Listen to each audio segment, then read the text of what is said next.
African spirituality versus European religion. What history never told you. Before the missionaries came, Africa already knew the divine. Before the printing machine was invented and the Bible printed and brought into Africa, Africans already prayed through the ancestors. Before colonialism called African spirituality primitive, entire African civilization had systems of morality, healing, justice, and divine connection. So the real question is not, did Africa have religion? The real question is, why was African spirituality erased while European religion was elevated? Today, we explore the clash between African spirituality and European religion, not through propaganda, but through history, culture, and truth. African spirituality is not one single religion. It is a collection of indigenous worship systems practiced across Africa for thousands of years, from the Yoruba tradition of West Africa to the spiritual system of the Zulu, Akan, Igbo, the Maasai, Dogon, Bete, and ancient Kemet. Africa developed deeply philosophical and cosmological understanding of existence. African spirituality teaches three things. Everything is connected.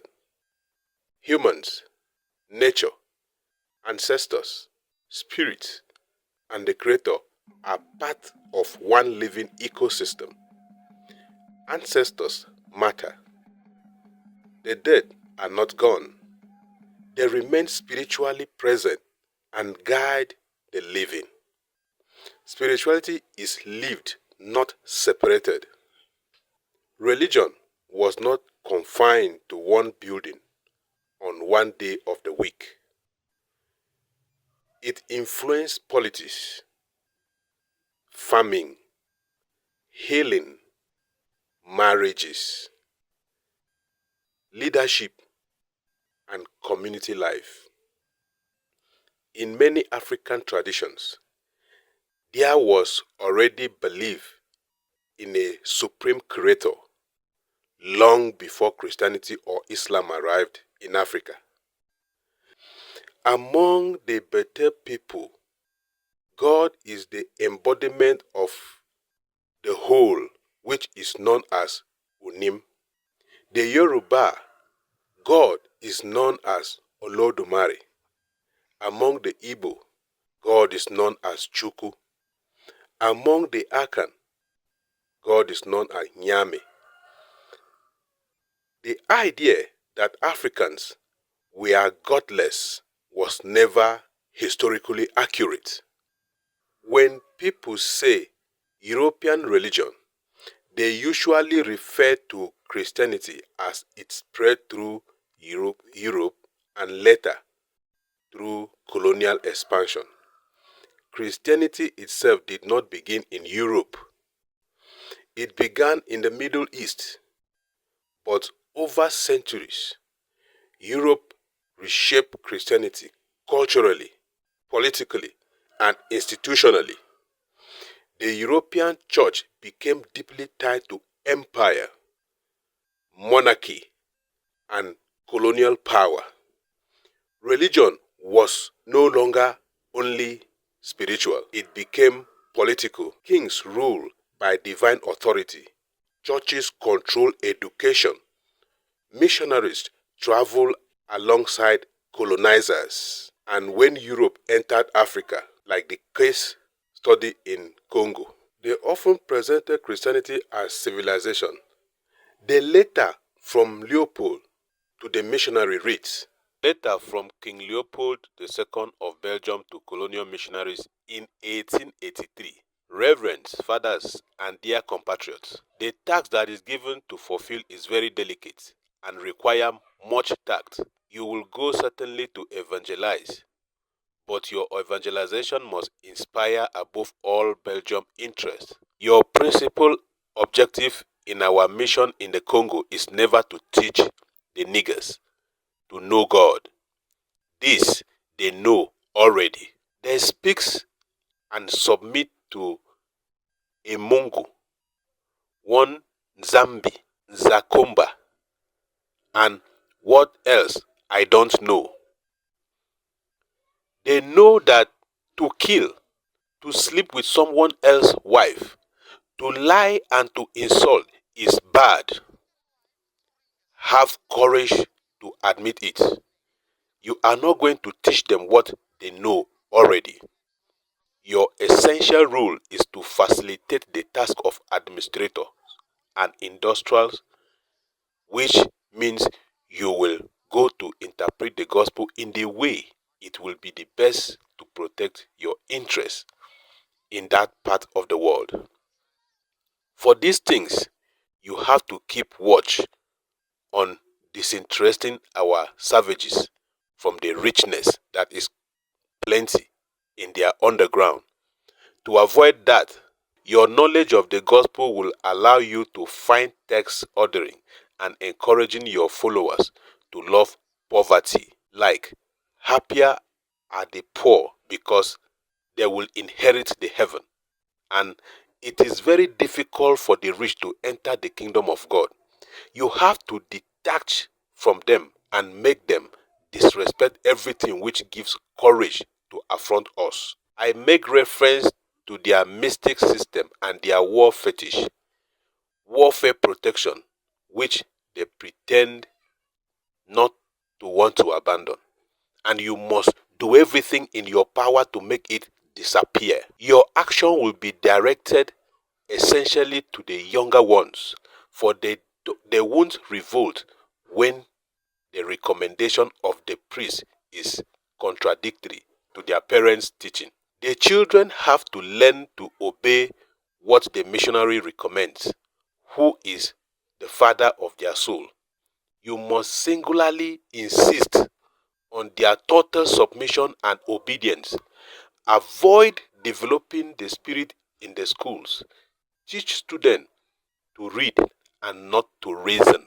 You will find many other books which will be given to you at the end of this conference.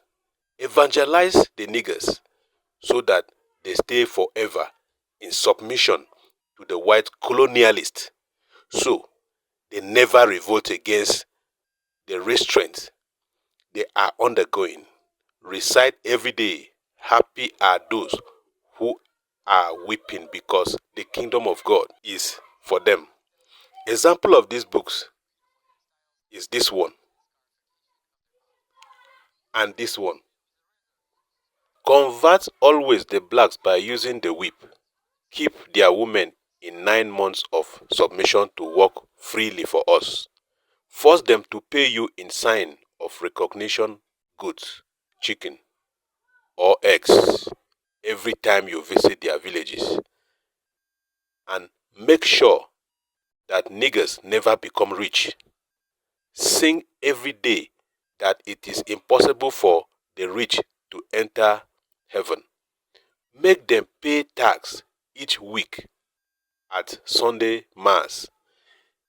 Use the money supposed for the poor to build flourishing business. Institute a confessional system which allow you to be the good detective denouncing any black that has a different consciousness contrary to that of the decision maker.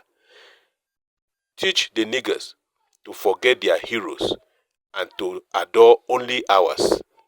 Never present a chair to a black that come to visit you. Don't give him more than one cigarette. Never invite him for dinner, even if he gives you a chicken every time you arrive at his house. This was the letter of King Leopold II of Belgium to the missionaries that came to evangelize the Congolese and other African society. The conflict between African spirituality and European religion was not just theological. It was about power. Colonial governments and missionaries frequently worked together. African spiritual systems were labeled pagan, demonic, barbaric, witchcraft. Sacred groves were destroyed. Traditional priests were demonized. African names were replaced. Traditional rituals were outlawed. In many mission schools, children were punished for speaking African languages or practicing indigenous traditions. The practice of handing a piece of wood to a child who speaks the local language attracted punishment at the end of the class. It's a clear message.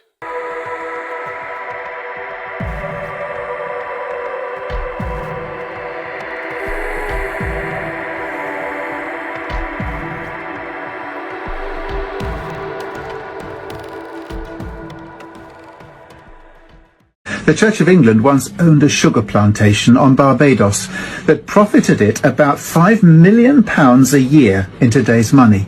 They purchased slaves from West Africa and subjected them to inhuman treatment, including having the word society branded on their chests with a hot iron to show that they were the property of the church. Previous Archbishop of Canterbury actually chaired the meetings approving the purchase of more slaves for the plantation. They were needed because so many had died as a result of their inhuman treatment. The church also enslaved children as workers too. The wealth the church enjoys today and its ownership of vast parts of the land and real estate of England and its prestige is because of this shameful blood money from the past. The Catholic Church and many of the popes were no better, abusing the innocent and forcing them into slavery. People often trust religion, religious people, and the church. They shouldn't. It has little, if anything, to do with God or Jesus.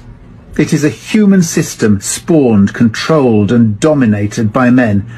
It is responsible for atrocities throughout history, even up to our present day.